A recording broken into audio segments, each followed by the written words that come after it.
बीजीय व्यंजक का विभाजन बहुत ही सरल तरीके से हम बताने वाले हैं। तो सबसे पहले बीजीय व्यंजक का विभाजन करने के क्रम में हम भाजक और भाज्य में जो उपस्थित चर है उस चर के घात को घटते क्रम में लिखते हैं। यदि पहले से लिखा हुआ है तो ठीक है, अन्यथा हमें चर के घात को घटते क्रम में लिखना होता है। तो यहाँ पर हम देख रहे हैं कि चर का घात जो है भाजक और भाज्य दोनों में घटते क्रम में। तो सबसे पहला स्टेप मेरा होगा क्या कि भाज्य का जो पहला पद है उसे हम लिखेंगे रफ में 3x का पावर 4 बटा भाजक का जो पहला पद है उसको लिखते हैं 3x स्क्वायर। अब इन दोनों को विभाजित करेंगे तो होगा क्या, 3 से 3 कैंसिल होगा, x के पावर 4 में x स्क्वायर से भाग करेंगे तो हमें x स्क्वायर मिलेगा। अब इसको हमें यहाँ भागफल में लिख देना है।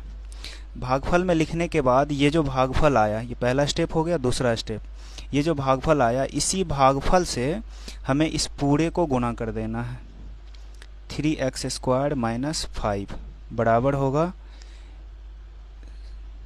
3x का पावर 4, यानी इन दोनों को गुणा किए 3x का पावर 4, फिर x स्क्वायर से माइनस 5 को गुणा करेंगे माइनस 5x स्क्वायर। अब इन्हें क्या करना है, यहाँ पर भाज्य के नीचे लिख देना है जो समान पद होंगे। तो यहाँ हम लिखेंगे 3x का पावर 4, फिर है माइनस 5x स्क्वायर, तो माइनस 5x स्क्वायर हम यहाँ लिखेंगे, यानी x स्क्वायर के नीचे। अब इसमें करेंगे क्या, जो नीचे के टर्म हैं इन्हें हम घटाएंगे, यानी इनका चिन्ह बदलना है। प्लस है तो ये माइनस होगा, ये माइनस है तो ये प्लस होगा। अब इसको हल करते हैं, यानी जोड़ते घटाते हैं। 3x के पावर 4 में से 3x का पावर 4 घटेगा तो ये कैंसिल हो गया। अब पहले ज़्यादा पावर वाला लिखना है, 6x का क्यूब, फिर 5x स्क्वायर में से 2x स्क्वायर घट रहा है तो यहाँ बच गया प्लस 3x स्क्वायर, फिर माइनस 10x माइनस 5। अब फिर वही काम दोहराना है, यहाँ से हमें पहला टर्म लेना है 6x क्यूब और यहाँ से पहला टर्म 3x स्क्वायर। अब इन दोनों को डिवाइड करते हैं, 3 से 6 को डिवाइड करेंगे 2 टाइम में होगा, x क्यूब को x स्क्वायर से डिवाइड करेंगे तो x टाइम में।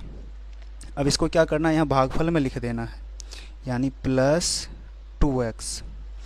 भागफल में लिखने के बाद फिर हम क्या करते हैं, इस 2x से इस पूरे भाजक को गुणा करना है।